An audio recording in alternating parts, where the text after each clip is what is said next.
Hey guys, Adam from realworldworship.org. We are a blog that's for everyday worship leaders and everyday churches.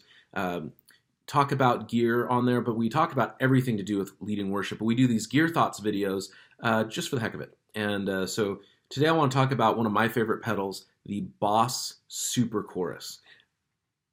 This pedal is kind of like, it says a lot about my musical journey. I hated this pedal. I don't know if you're like me, but I kind of started leading worship in the mid to late '90s, and this pedal equaled everything I hated about church music. Um, Worship leaders had it for no reason. Like they would have, if they had pedals, they would have like an acoustic guitar, maybe a tuning pedal like a Boss TU2, and then this pedal. Or the tuner would be like, one of those ones they'd have to go plug into, take it out, and then plug back into this pedal. And it was always lame. I really hated chorus for a long, long time, and a lot of it had to do with worship leaders in the late '90s plugging into this pedal. Um, and then, the funny thing is, I could say it was Ryan Adams, and it was, but really, I was hearing chorus and modulation for a while, really since like I don't know, late 2000s. I would listen to a record and I would hear modulation. I knew it was like, well, I know that's chorus. I know I hate chorus, but that sounds good. I was hearing it on Kings of Leon records, on Coldplay records, and then of course when Ryan Adams' self-titled record came out, the one with "Give Me Something Good," it's all over there. There's chorus everywhere, and so I went and got a chorus pedal.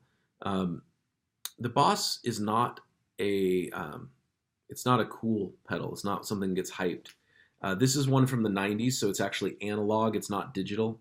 So that's what I'm talking about is the analog version. I couldn't comment on the digital one. Haven't played it.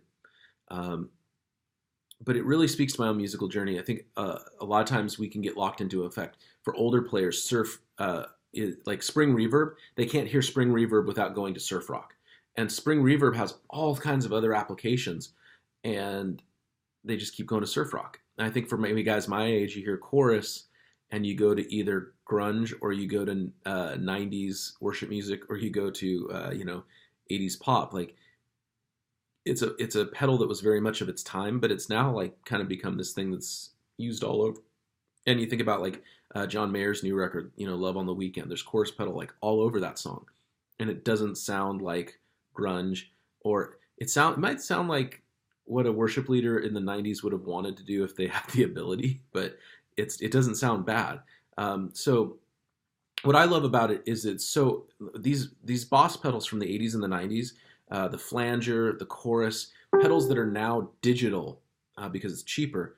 They were analog back then, and they were really good. DoD's got the same thing. I've got a DoD chorus I picked up for $30, and it sounds just as good. It's different, but it sounds just as good as this, and they both sound just as good as these really expensive chorus pedals that are out by high-end companies.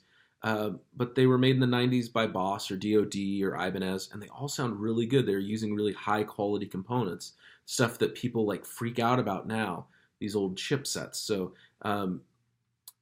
drawbacks, I don't really think there are. It's a Boss pedal. They're built like a tank. How I use chorus in worship, I definitely try for a Ryan Adams sound at times. So like this Sunday, I'm going to be doing the song "All Who Are Thirsty." You guys remember that one, "Come Lord Jesus, Come," right? And but we're doing it upbeat in the key of G, and it's designed to sound like Ryan Adams, like 1989 record. And this pedal will be used. I use it for Citizens and Saints version of "Be Thou My Vision." That little riff they do, it's compression. I use a compression pedal and a chorus pedal, and maybe a little bit of reverb if I feel like it. And boom, I've got that sound, that do do do do do do do do. I've got that riff going on. So I think in worship music, like modulation is definitely the sound right now. You listen to Hillsong, all these guys are doing this kind of '80s synthy thing. You as a guitar player want to know where to fit in. You grab a good modulation pedal and find your place. And this pedal's great. This pedal's for anybody. If you're like, hey, I'd like to check out a good chorus pedal, but I don't know where to start, you can go look for an old Boss chorus pedal, and they're not expensive. This is like anybody can kind of check it out and get in on it.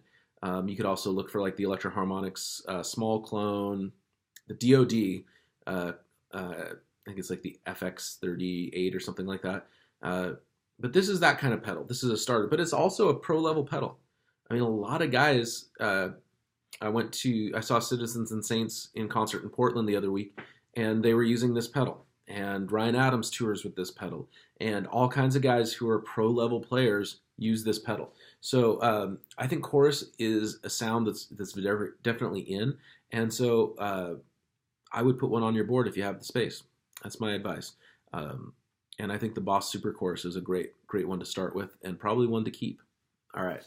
Check out realworldworship.org for more articles about not just gear, but worship leading in general. And hope you enjoyed these videos.